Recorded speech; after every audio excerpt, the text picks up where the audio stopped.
Please click on the subscribe button and press the bell icon.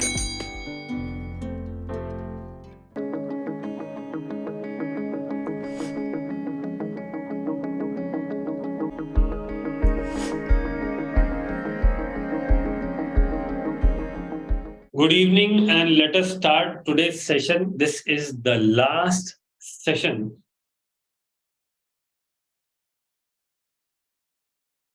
for this refresher class. When I'm saying last session for refresher class, it was planned for 3 weeks, 3 Sundays, because we have added some content, we have gone more into detail. So this is additional class.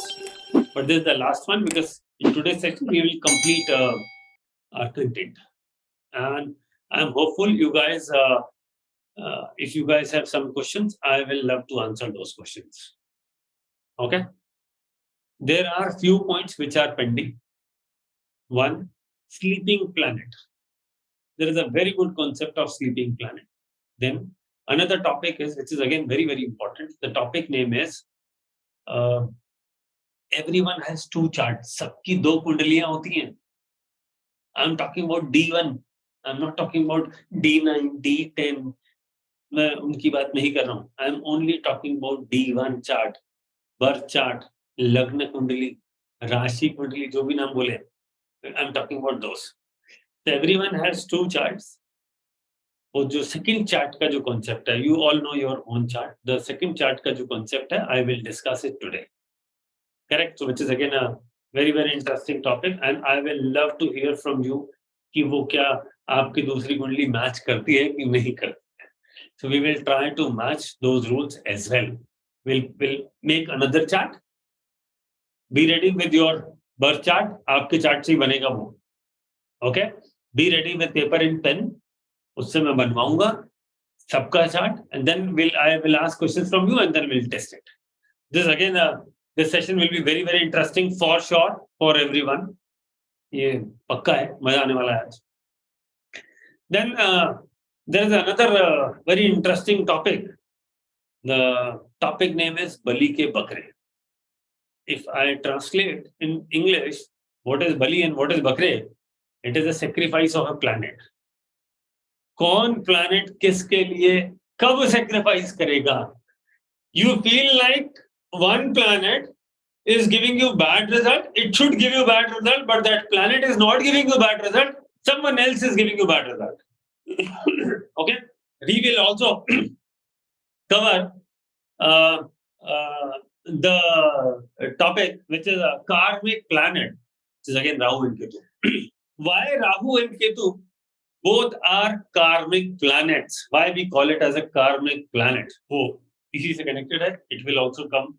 We will discuss the secret of karmic planets as well with the sacrifice of planet. Both topics are very, very close.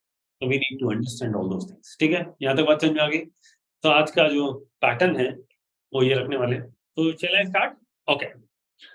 So the first topic is sleeping planet. There are 2 things. One is sleeping planet. Second is sleeping house. When I am saying sleeping planet, जब मैं बात कर रहा हूँ sleeping planet की, इसका मतलब ये है, in aspect rule, जो मैंने last to last class में पढ़ाया था.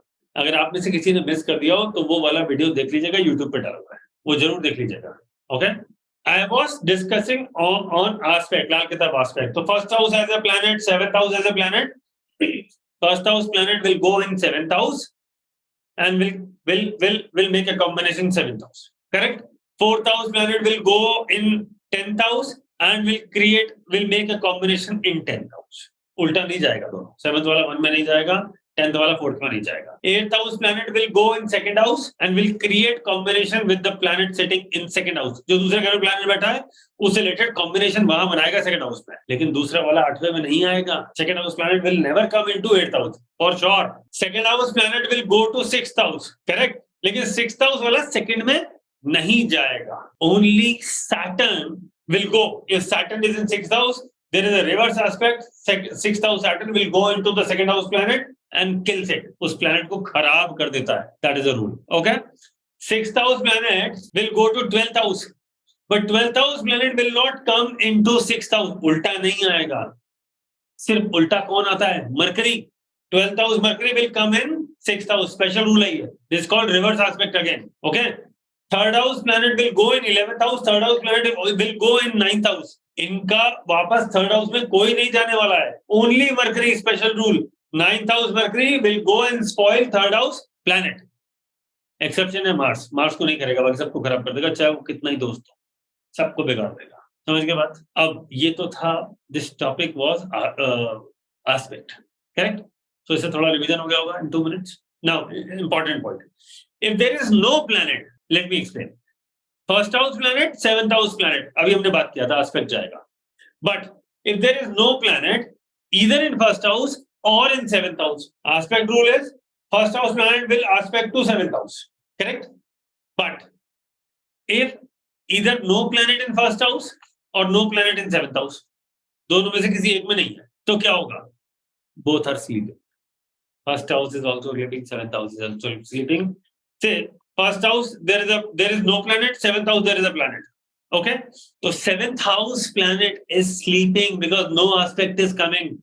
वो अपना अच्छा रिजल्ट अगर देना था तो नहीं देगा, अगर खराब रिजल्ट देना था तो नहीं देगा. Let me repeat. If there is no planet in first house, 7th house there is a planet. मान लीजिए Venus था. Venus 7th house is very good. Good result of 7th house Venus should come. But because there is no planet in first house, 7th house Venus is sleeping. वो अपना result नहीं देगा जब तक वो एक्टिवेट नहीं होगा. Okay? Now, if there is a planet in Lagna, say, Jupiter, which is a very good planet in Lagna, or a moon in Lagna, 7th house there is no planet. Lagna Jupiter is sleeping. वो अपना अच्छा result नहीं देगा. Okay? Now, say another example, Jupiter in 7th house, which is very bad, and Lagna no planet. So this 7th house Jupiter is sleeping. Correct? Now the good part is, if you have bad planet sleeping, अगर बुरा planet सो रहा है तो अच्छा है. It is good for you. If a good planet is sleeping, अगर एक अच्छा planet सो रहा है तो गलत है. जिसने अच्छा करना था अगर वो सो रहा है तो अच्छा दे नहीं रहा, तो उसको जगाओ, उसे जगाओ, सो दैट वो अच्छा result they by performing remedies. अगर कोई बुरा प्लेनेट सो रहा है उसे मत उठाओ, अगर उठ गया तो खराब ही करेगा. Is it clear? नाउ ये होता है प्लेनेट का, कौन सा प्लेनेट स्लीपिंग. बट मैंने आपको लास्ट क्लास में एक्टिवेशन एज दी थी, स्लाइड दिखाई थी मैंने आपको. जिसने मिस किया है, गो टू यूट्यूब चैनल पे जाइए, आचार्य गणेश पे देख लीजिएगा, फोटो ले लीजिएगा. उस एज पे वो प्लेनेट एक्टिवेट हो जाएगा, चाहे वो अच्छा हो या बुरा हो. ऑटोमेटिक एक्टिवेशन है वो. क्या है वो? Automatic activation. Activation age of planet means planet will definitely give result, be it good or it bad. अगर बुरा सो रहा था तो उस एज में, एक्टिवेशन एज में वो उठेगा और बुरा रिजल्ट दे देगा.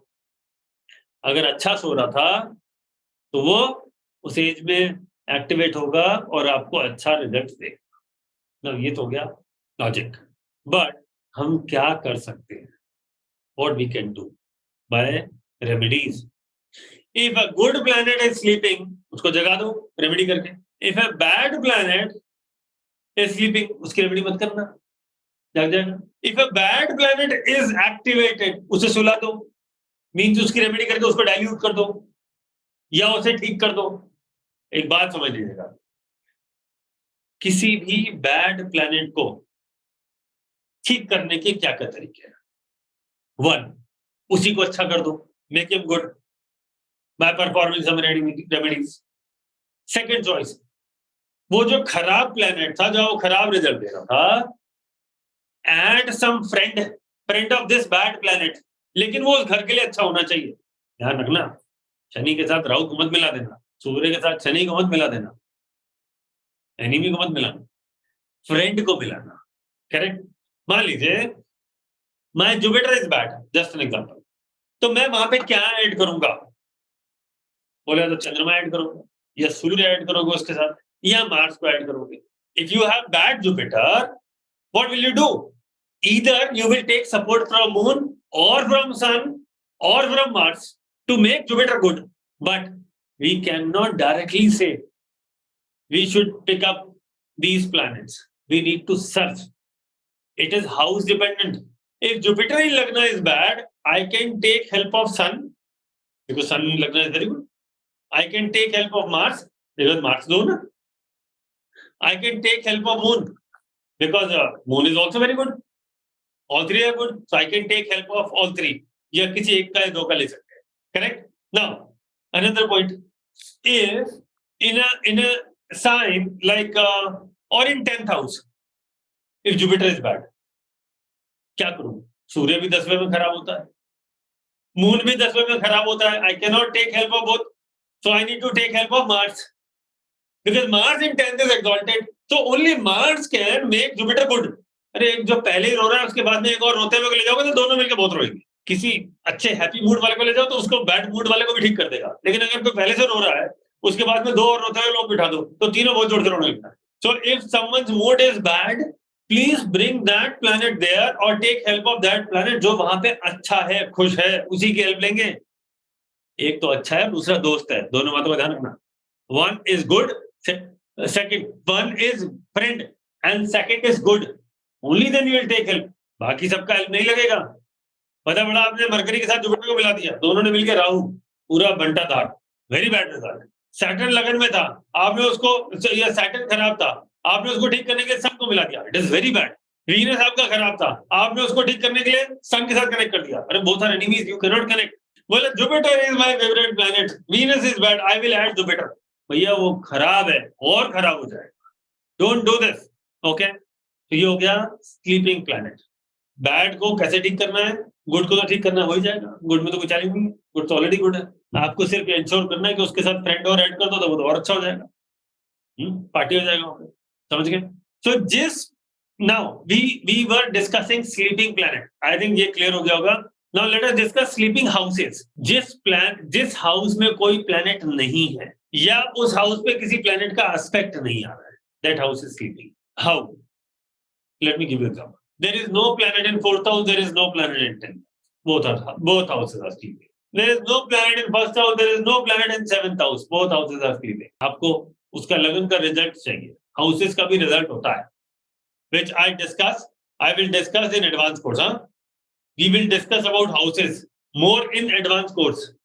In grammar course, we normally discuss planets. In advanced course, we will also discuss combination of houses. कौन सा हाउस है, वो किसके साथ कॉम्बिनेशन होके, ये 1st house, 7th house, 8th house and 11th house, और 4 houses are connected. How to deal with it? Correct. 2nd house, 4th house, 10th house, 9th house, ये भी कनेक्टेड है directly indirectly. We will discuss in advance course. Correct. So जैसे planet का combination होता है वैसे ही houses का भी कॉम्बिनेशन का रिजल्ट आता है. Understood? If these houses are sleeping, उसकी गुड डीड्स कहां से मिलेगा? नहीं मिलेगा. And then there is a concept which I have already discussed last to last class. किसी planet को का रेमेडी करोगे, जैसे मून का रेमेडी करोगे तो 3 houses will be on. 2, 4, 8. तो आपने मून का रेमेडी किया और तीन हाउस एक साथ ऑन हो गया. तो हाउ टू एक्टिवेट दो हाउसेस लाइक दिस? समझ गए? तो एक होता है स्लीपिंग प्लैनेट, एक होता है sleeping houses. I am sure हम ये बात आपको समझ में आ गई होगी. अगर आ गई है और कोई सवाल है तो पूछ लीजिए, और नहीं तो मैं अगले टॉपिक पे जाऊं, which is very important. Mohit ji. Sir जैसे आपने एग्जांपल लिया जुपिटर 10th हाउस में हो तो वो खराब है, तो हम सन को नहीं ले सकते और मून को नहीं ले सकते. देखिए सन को 10th हाउस में नहीं ले जा सकता. Yes sir, yes sir. Moon 10th house में नहीं ले जा सकता क्योंकि दोनों ही खराब होते हैं. Yes sir. अब मार्स को ले जा सकते हैं, आपने कहा. सुन तो ले. Yes sir. आप सवाल पूछा, लॉजिक वाला पूछा तो मजा तो लो उसका. सवाल तो बड़ा इंटरेस्टिंग है. Very good question. नाउ अब या तो मैं मार्स को 10th में ले जाऊं, यस सर, और दूसरा चॉइस क्या है, या मैं सन को 4th में ले जाऊं. Yes sir. तो 4th से 10th पे एस्पेक्ट जाएगा. 4th का सन अच्छा होता है, 10th का जुपिटर को वो सपोर्ट कर देगा. फ्रेंड हो गया ना, सपोर्ट कर देगा. यस सर, ठीक है. तो ठीक है. लेकिन सर अगर मान लो मार्स भी खराब हो कुंडली में तो उसको ले जाएंगे फिर 10th में? साहब जिसको भी लेके जाओगे उसको ठीक करके लेके जाओगे, ऐसे नहीं कान से पकड़ के ले जाकर बैठा दिया, ऐसे थोड़ी होता है। ओके सर, ठीक करके ले जाना, ठीक है, हाँ। Thank you sir, thank you. Chopra साहब। सर मून अगर 10th में है तो वो खराब है, और अगर उसकी रेमेडी में आप उसको फर्स्ट हाउस में ले गए, आपने दूध का तिलक लगा लिया डेली, बर्थ चार्ट की बात कर रहा हूँ, और फर्स्ट हाउस में उसके एनिमी प्लेनेट पहले से ही बैठे हैं, तो खराब नहीं हो जाएगा? सर आप एक बात समझ लीजिए, एक बात आप कॉन्सेप्ट समझ लीजिए। पहली बात तो रेमेडी बर्थ चार्ट से नहीं होगी, रेमेडी वर्सपल से होगी। बर्थ चार्ट की रेमेडी करने के स्पेशल रूल है। कभी भी मुंह उठा के किसी ने भी बर्थ चार्ट की किसी प्लेनेट की कर दी, इट इज नॉट राइट, वो गलत है। जब वो प्लेनेट वापस उस हाउस में आएगा वर्सपल में, तो उसकी बर्थ चार्ट की रेमेडी हो सकती है, वरना नहीं होगी। वर्सपल देखना होगा एक बार, तो रेमेडी वर्सपल जो होगी, वर्सपल की रेमेडी की बात करें, बर्थ चार्ट को भूल जाइए। ओके, या उर्मिला जी। हाँ सर, अगर यही जुपिटर अगर 7th हाउस में हो तो क्या किसकी सपोर्ट मिलेगी उसको? मैडम जुपिटर 7th में होगा तो खराब होगा ना। हाँ तो स्लीपिंग अगर 7th में है और स्लीपिंग है, मैडम मस्त हो, फिर क्यों रेमेडी करनी? खराब है, सो रहा है, सोने दो। नहीं जैसे आपने बोला कि अगर उसको करना ही है, उसके लिए कुछ ठीक करना है तो किसी की हेल्प लेनी है, कुछ अच्छे उसके फ्रेंड, तो कोई वहां तो कौन फ्रेंड होगा उसका? मैडम उसको उसके भी बहुत सारे तरीके हो सकते हैं। लगन में चंद्रमा ले जाइए, लगन में सूर्य को ले जाइए, लगन में मंगल को ले जाइए, मंगल को मत ले जाइएगा, सूर्य चंद्रमा को ले जाइएगा। तुम जैसा आपने एग्जाम्पल दिया अभी कि 4th में सन या मून को लेके 10th वाले जुपिटर को ठीक कर सकते हैं, तो सन को लेंगे या मून को लेंगे, ये डिसीजन आप कैसे लेते हैं? सन मैं सन लेके जाऊंगा, मैं मून लेके नहीं जाऊंगा। Why sir? 4th हाउस में मून को ले जाने की जरूरत क्या, तो उसका खुद का घर है, सन को ले जाऊंगा ना। Okay, thank you. Thank you. Deepak ji. Sir 7th में जुपिटर है खराब, 7th में जुपिटर खराब है, लेकिन बच्चा सर 4 साल की उम्र से स्कूल जाएगा तो वो एक्टिवेट नहीं हो जाएगा? हो जाएगा, हो जाएगा। मतलब इस तरीके से और भी एक्टिवेट हो जाते होंगे है, सॉरी, इस तरीके से और भी प्लैनेट एक्टिवेट हो जाते होंगे? बिल्कुल हो जाते हैं साहब। हृदय भाटिया। जुपिटर 10th हाउस में हो और राहु 4th हाउस में हो, तो यहाँ पे 10th हाउस में मार्स को लेके नहीं जा पाएंगे ना हम, क्योंकि फिर राहु मार्स को खराब कर देगा। तो यहाँ से अगर आप 4th में राहु को लेके बैठे हैं और 10th में जुपिटर को लेके बैठे हैं, तो जुपिटर को हटाइए यहाँ से। हाँ, जुपिटर को हटाना पड़ेगा। हाँ, क्योंकि आप सूर्य को, सन को 4th में ले जा नहीं सकते। जी, तो ग्रहण लग जाएगा सूर्य पे जी, और मार्स भी नहीं लेके जा पाएंगे ना 10th पे, क्योंकि फिर राहु मार्स जुपिटर को और तरीके सेटल करना पड़ेगा। जी sir, ji, thank you. Deepak जी। जैसे सर फर्स्ट हाउस में भी कोई प्लैनेट नहीं है, 7th में भी कोई प्लैनेट नहीं है, तो अब फर्स्ट हाउस का रिजल्ट हमको चाहिए है, तो हम उसको कैसे जगाएंगे? मार्स की रेमेडी करो, लगना ऑन हो जाएगा। अच्छा, तो जो वो वहाँ एक्सॉल्टेड है उसकी रेमेडी कर देंगे। एक्सॉल्टेड मार्स लगन में कब से एक्सॉल्टेड होने लगा? नहीं, मतलब मार्स लगन का राशि लॉर्ड है ना, इसीलिए। सर मैंने आपको एक स्लाइड दे रखी है, लास्ट टू लास्ट क्लास, जरा स्लाइड देख लीजिएगा। हाँ, उसमें सब लिखा हुआ है। जी। सारे आपके सवालों का जवाब मेरी स्लाइड में ऑलरेडी है, जो आपके पास पहुंच चुकी है। Thank you. हिमांशु। सर मेरा इसमें से क्वेश्चन है कि जैसे एग्जांपल लेके चल रहे हैं कि हमारा फर्स्ट हाउस और 7th हाउस दोनों एक्टिवेटेड है, मींस दोनों में प्लैनेट हैं। अब 7th हाउस में हमने पढ़ा है कि वहां पे वो घर शुक्र का है, शनि वहां पे उच्च का है, और फिर वहां पे मान लीजिए वहां पे सैटर्न राहु दोनों बैठे हुए हैं, तो राहु तो हमेशा हमें दिक्कत देता है। तो अगर हमें वहां पे, क्योंकि शनि वहां उच्च का है, वो तो पहले ही बैठा हुआ, तो हम वहां पे किसको लेके जाएं ताकि उसके राहु के बैड इफेक्ट को कम कर पाए? क्योंकि यहाँ हमेशा ले जाने से नहीं होगा, कभी कभी हटाना भी पड़ता है। ओके सर, ठीक है, समझ रहे आप, हमेशा ले जाने से नहीं होता है। ठीक सर, ठीक, उसमें से हटाएंगे, ले जाएंगे नहीं। ओके, चले आगे, नेक्स्ट टॉपिक। संजीत सर, यही पे इनका क्वेश्चन अगर कंटिन्यू करूं, तो अगर समझो वहाँ टॉयलेट है सर, तो ये मैं वास्तु का क्वेश्चन। Okay sir, okay. या संजीत कुछ कह रहे थे तुम? नहीं, ठीक है सर, वास्तु का। अच्छा ठीक है। राकेश शर्मा जी। तो मंगल बुध लगन में है और 7वां घर खाली है। अब इसमें तो दोनों खराब हो गए, मंगल और बुध दोनों ही खराब हो गए। 7th हाउस में भी अगर उसको लेके जाएंगे तो वहां पे भी मंगल बुध का सोया हुआ है, जब तो दोनों इकट्ठे हैं तो सोया हुआ माना जाएगा, नहीं माना जाएगा? सब अगर आपने एक्टिवेट कर दिया तो एक्टिवेटेड है, नहीं किया तो नहीं। तो इस केस में सर क्या करेंगे? मंगल बुध तो दोनों ही खराब हो गए ना सर लगन में। आप करना क्या चाहते हो? सवाल क्या है? सवाल तो स्पेसिफाई करो। मतलब हेल्थ के ऊपर इफेक्ट आ रहा है तो हाँ, तो दोनों को कोई ऐसा प्लेनेट बीच में डालना पड़ेगा जो दोनों को बैलेंस करेगा, या तो कोई बीच में डालो जो हेल्थ को बैलेंस करेगा। जी, मंगल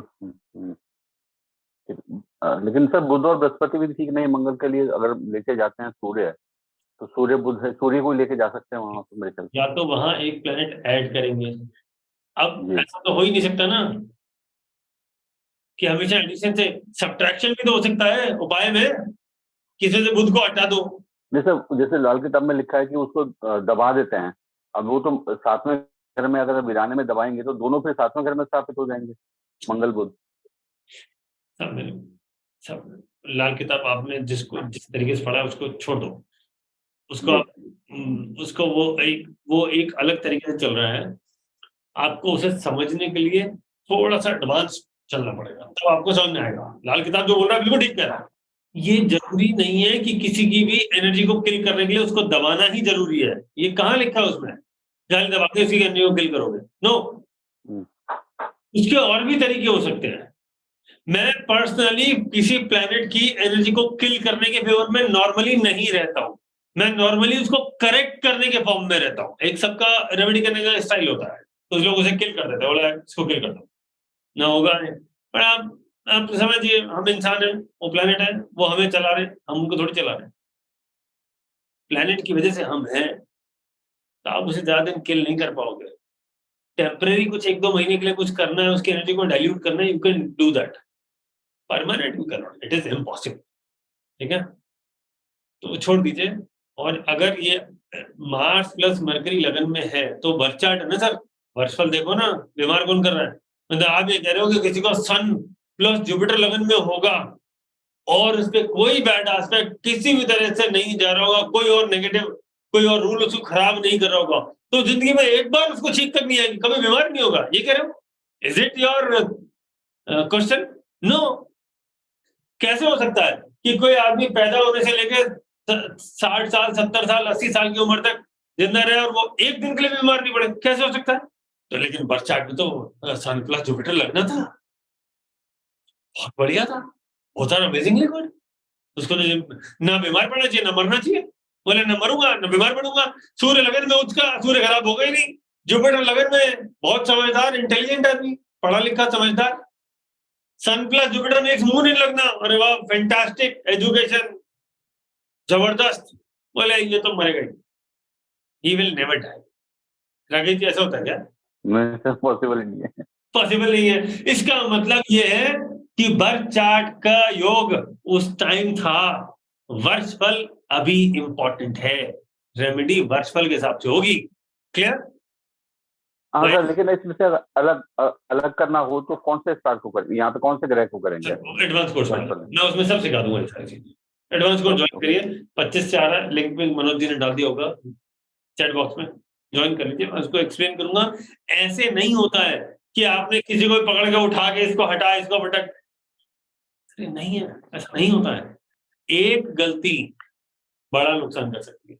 आपको उसको थॉरोली समझना पड़ेगा कि अगर मैंने इसको ऐसा किया तो what will be side effect, if is there any side effect, if no do it, if yes but very mild and can be handled by some other remedy, do it. आप समझ रहे हैं? Got it sir, got it, thank you. Manish ji, Manish ji. जी गुरु जी प्रणाम। हाँ जी नमस्कार, बताइए जी। मिथुन लग्न में जुपिटर बैठा हुआ है और 7वें भाव में, भूल जाओ, लगन का नंबर मुझे नहीं चाहिए, अब बताओ जी। 7वें भाव में सन और शनि, सूरज और शनि बैठा हुआ। हाँ ठीक है, लगन में क्या है? जुपिटर बैठा हुआ है। सवाल क्या है? कौन से ग्रह को ऐड करें जिससे जो है जुपिटर ऐड करना है? ऐड क्यों करना? बुध जो है 8वें भाव में। छोड़ दो, ऐड क्यों करना है, समस्या क्या है ये तो बताओ। जुपिटर एक्टिवेट नहीं है।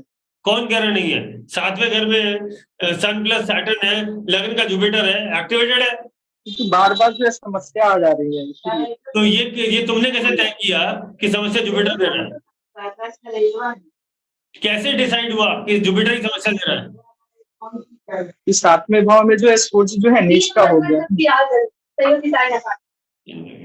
क्लास ज्वाइन करो, मैं एक्सप्लेन करूंगा। तुम गलत सोच रहे हो, ग्रामर वाला क्लास ज्वाइन करना, 26 वाला। जब तक बेसिक्स क्लियर नहीं होगा एडवांस में नहीं जा सकते। ज्वाइन द 26 वाला course. Now there is an announcement, and announcement is very good. Why good and why interesting? We are planning to have 2 days free session.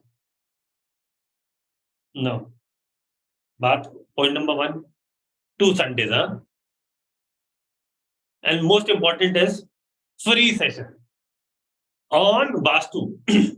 Now, ये जो सेशन होने वाला है, जो session we are planning first Sunday of July and second Sunday of July, timing का detail सब आपको मिल जाएगा, आप लिंक पे देख लीजिएगा। We will discuss on Vastu, Brahmasthan कैसे निकालें, दिशाओं का डायरेक्शंस को कैसे निकालें, बेसिक्स वास्तु के रूल क्या हैं, what is good, what is bad, we will discuss. There will be 2 consecutive Sunday session starting from first week of July. Details will be there in chat box. Please register yourself if you want to join this session. Please understand, lot of Vastu people who learn Vastu, they make silly mistakes in calculating zones or directions or their strengths because of miscalculation or some ignorance or wrongly calculating the zones or the direction or their strength. The remedies which they perform or which they suggest, it never work for your client or for themselves. So now the agenda of Acharya Ganesh is we need to educate everyone to understand at least basics of Vastu free of cost. Now, how to make the chart? I'm talking about the not birth chart. I'm talking about the map, house map. That is also chart. How to mark directions. Lot of people even think Brahmistan is a point. It is not a point. It is a zone. It is an area. How to calculate Brahmistan? If you are staying in an uneven, maybe a टेढ़ा मेढ़ा land है, उसमें house बना हुआ है, या house कहीं से लैंड कहीं से या एरिया कहीं से एक्सटेंडेड है, कहीं पे कट है, तो सब ब्रह्मस्थान भी वैसे ही निकालते हैं। मतलब ब्रह्मस्थान तो वहीं होगा। There is extension, there is cut. No, Brahmistan ka bhi there is a shape. It is not a point. It is an area. We need to understand this. So we are coming up with 2 days free session on basics of Vastu. Manoj ji will lead this session. I will suggest every one of you, please join this session and learn at least basics of Vastu so that जो लोग अपने घरों में या कहीं जाते हैं, वो हाथ में कंपास लेके घर के हर डायरेक्शन में घूमता था। अच्छा, ये मेरे घर का ईस्ट है, ये मेरे घर का नॉर्थ है, ऐसे मतलब घर में ऐसे घूमते थे, गार्डन में टहल रहे एंड मार्किंग, ये मेरे घर का नॉर्थ ईस्ट है। It is not the way. There is a standard rule for calculating zones और directions. You need to understand this and make your house map and then perform remedy as per Vastu rules. So please do not miss this opportunity to learn from a champion of Vastu, just Manoj Srivastava.